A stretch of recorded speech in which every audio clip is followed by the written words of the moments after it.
Bem-vindos ao Dissenso. Hoje vamos mergulhar numa das narrativas, talvez das mais influentes de sempre, a história do Jardim do Éden, do livro do Gênesis. É uma história que, bem, há milénios que tenta dar resposta a perguntas que todos nós fazemos. De onde vem o sofrimento, o mal, a morte num mundo que se diz criado por um Deus bom? Exato. E a questão que nos divide hoje é mesmo essa.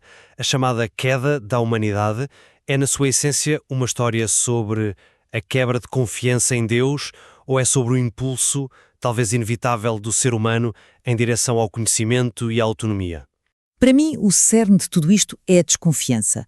O ato de Adão e Eva não é tanto uma busca nobre por sabedoria, mas é sim o resultado de uma suspeita venenosa sobre as intenções de Deus. Eu vejo as coisas de uma forma um pouco diferente.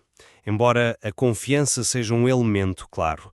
Para mim, a história ilustra a trágica, mas fundamental busca humana por autodeterminação. O fruto proibido não é apenas uma fruta, pois não. É o símbolo do desejo de sermos como deuses, de sermos nós a definir o bem e o mal. É um passo doloroso, sem dúvida, mas é o passo que nos torna, plenamente humanos, com consciência de nós próprios. Certo, e concordo que não estamos aqui a falar de um relato histórico. Isto é uma espécie de parábola teológica para explicar a origem do mal.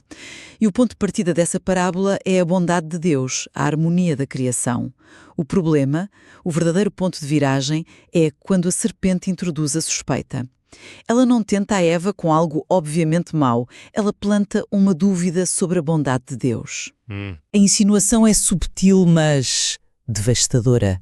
Deus sabe que, no dia em que comerdes desse fruto, os vossos olhos se abrirão e sereis como deuses.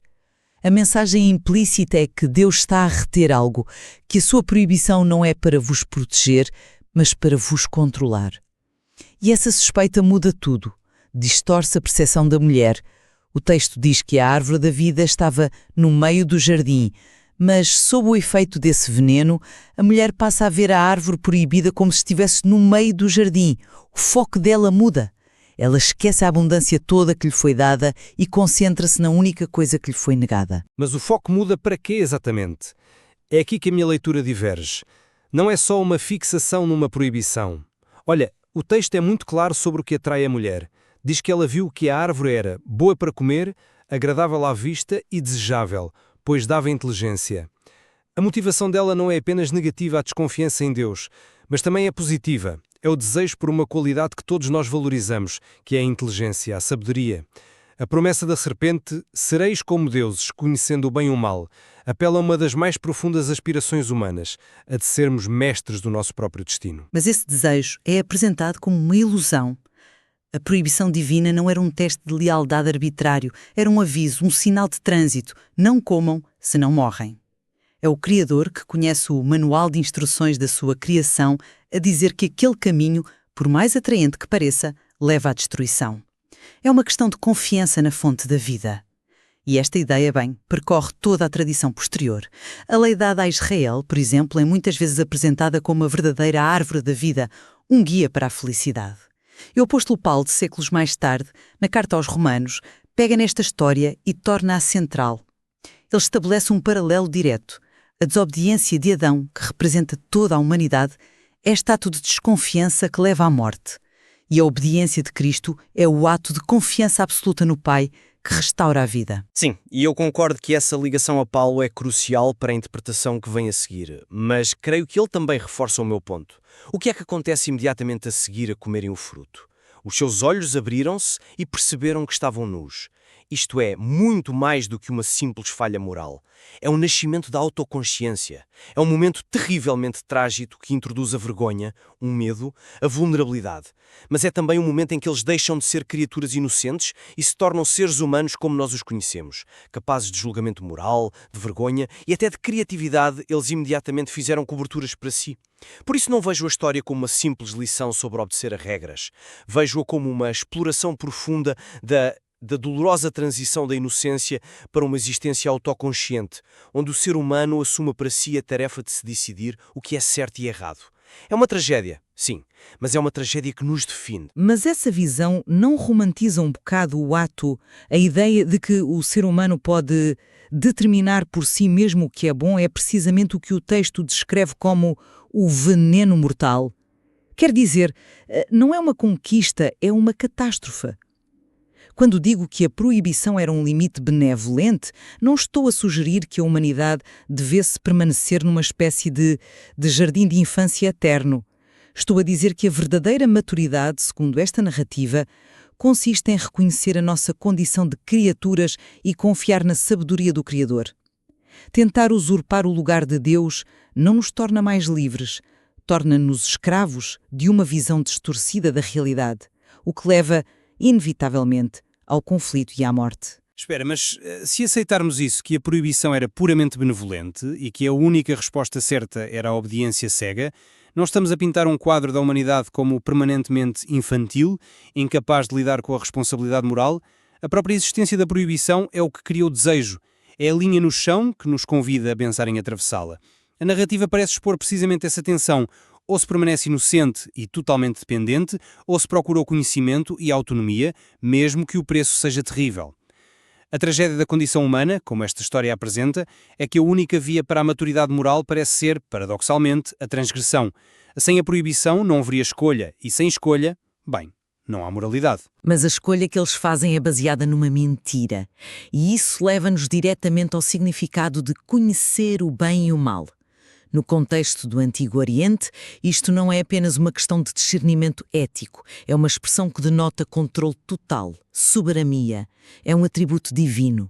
Quando os humanos tentam apoderar-se dele, é um ato de arrogância que nasce da suspeita. E qual é o resultado? Eles obtêm conhecimento, sim, mas é um conhecimento que os distrai. O texto diz que os seus olhos se abriram, mas o que é que eles veem? A sua visão fica, como diz o texto original, falseada. O que queres dizer exatamente com falseada? Parece-me um ponto crucial. A visão deles ficou distorcida ou simplesmente tornou-se mais complexa e dolorosa? Porque antes eles estavam nus e não sentiam vergonha, agora estão nus e sentem vergonha. Não será que eles simplesmente passaram a ver a verdade da sua vulnerabilidade e finitude pela primeira vez? Chamar a isso falseado parece implicar que a visão correta era a ignorância inocente? É uma ótima pergunta. Eu diria que é falseada porque a sua percepção das relações fundamentais foi corrompida. A nudez, que era um símbolo de transparência total e inocência um para com o outro e perante Deus, torna-se de repente uma fonte de vergonha e medo. Eles escondem-se um do outro, cobrindo-se e escondem-se de Deus. O conhecimento que adquirem não é o da sabedoria que os eleva, mas o da alienação. Eles veem-se a si mesmos, ao outro e a Deus através de um filtro de medo e desconfiança. É um conhecimento que desumaniza em vez de divinizar. Eu venho de um lugar diferente. Não vejo essa nova consciência como uma falsificação, mas sim como uma abertura para a realidade como ela é. Sim, é dolorosa, mas é a realidade da condição humana. E voltando ao apóstolo Paulo, que tu mencionaste, ele diz algo na carta aos Romanos que me parece apoiar esta ideia. Ele afirma que antes da lei de Moisés, o pecado já estava no mundo, mas o pecado não pode ser imputado a ninguém enquanto não há lei. Isto é fascinante.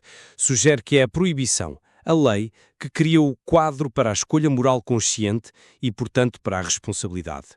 O desejo de conhecimento, ativado pela proibição, transforma-os de criaturas pré-morais em agentes morais plenos, capazes de escolher e de arcar com as consequências.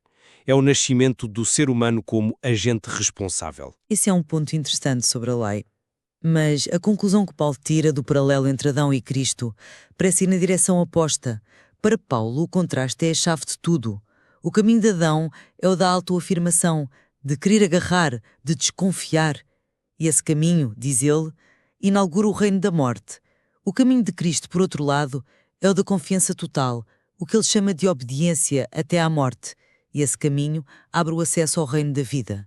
E temos um eco perfeito disto no relato das tentações de Jesus no deserto. É a mesmíssima escolha fundamental. O tentador aproxima-se e diz: se és filho de Deus, essencialmente convidando-o a usar o seu próprio poder para provar quem é, para se afirmar, para agarrar o estatuto de Messias. Exato. Mas repara que a tentação central é, mais uma vez, a autonomia. É sobre usar o poder para satisfazer as próprias necessidades, transformar pedras em pão, para garantir a própria segurança, ser salvo pelos anjos, para obter domínio, os reinos do mundo. Jesus rejeita tornar-se rei pelas suas próprias forças. Ele escolhe, em vez disso, confiar e receber essa realeza de Deus. Isso não invalida o meu ponto, pelo contrário, reforço-o. A história de Adão e a de Jesus giram em torno da mesma questão. Como é que o ser humano se relaciona com o poder e a autonomia? Agarrando-os ou recebendo-os como um dom? Exatamente aí que a minha perspectiva se ancora. Adão agarra, e o resultado é que fica pobre e nu, como diz o texto. Ele tenta ser como Deus e acaba menos humano. Jesus confia, esvazia-se a si mesmo, e o resultado é a exaltação. A narrativa de Jesus não celebra a autonomia como um fim em si mesma, celebra a autonomia que se submete livremente a uma relação de confiança. A escolha de Adão é a escolha de uma autonomia absoluta e desenraizada, que a história apresenta como a fonte da tragédia. A de Jesus é a de uma autonomia relacional. Será justo comparar a tentação de um ser divino no deserto com a dos primeiros humanos que não tinham qualquer quadro de referência para o engano à malícia? Quer dizer, as dinâmicas de poder e conhecimento são completamente diferentes? Estamos realmente a comparar situações análogas? A escolha de Adão e Eva, por mais desastrosa que tenha sido, foi uma escolha feita a partir de uma posição de completa ingenuidade? A de Jesus foi feita a partir de uma posição de total conhecimento e poder? A tragédia de Adão é a tragédia do primeiro passo em falso no escuro? É uma objeção válida, mas a estrutura da narrativa, especialmente na leitura de Paulo, trata-os como figuras paralelas, como os dois polos da condição humana. Adão é o protótipo da humanidade que escolhe o seu próprio caminho, baseado na suspeita. Cristo é o protótipo da nova humanidade que escolhe o caminho de Deus, baseado na confiança. A ingenuidade de Adão pode mitigar a sua culpa, mas não altera a consequência trágica da sua escolha. A história funciona como um diagnóstico. Este caminho, o de definir a realidade por nós próprios, por mais bem-intencionado ou compreensível que seja, leva à morte. E eu concordo que leva à morte, ou pelo menos a uma consciência da morte que não existia antes. Mas também leva à arte, à ciência, à filosofia, a tudo o que resulta da autoconsciência humana e do nosso desejo de compreender e moldar o mundo. A história não parece ser apenas um aviso. É uma descrição da nossa condição. Nós somos os descendentes de Adão e Eva, vivemos a leste do Éden. E a nossa existência é definida por essa tensão entre a nossa aspiração à autonomia e a consciência dolorosa das nossas limitações. Portanto, em suma, para mim, a narrativa do Gênesis, especialmente quando iluminada por textos posteriores, insiste que a raiz da tragédia humana está nesta suspeita primordial sobre a bondade de Deus. A decisão de nos tornarmos a nossa própria bússola moral, separadas da fonte da realidade, é um desvio do caminho da vida. A história permanece como um aviso intemporal contra este veneno da desconfiança. E eu mantenho que, embora a confiança seja um tema importante, claro, o poder desta história reside na forma como retrata o nascimento trágico da autoconsciência humana. O desejo de conhecer, de ser autónomo, de definir o nosso próprio caminho é uma força motriz da nossa natureza. A narrativa não o condena de forma simplista, ela explora os custos profundos desse despertar, enquadrando a condição humana nesta tensão permanente entre a orientação que vem de fora e o impulso para a autodeterminação que vem de dentro. No fundo, parece que ambas as perspectivas mostram que a história se recusa a ser simplista. A relação entre a soberania de um criador e a liberdade da sua criatura é uma tensão que o material não resolve, mas explora de forma brilhante. Exatamente. O texto não nos dá respostas fáceis ou uma moral da história clara. Em vez disso, convida-nos a uma reflexão contínua sobre estas questões que nos definem. O que significa ser livre, qual o preço do conhecimento e como navegamos as consequências, por vezes dolorosas, das nossas próprias escolhas.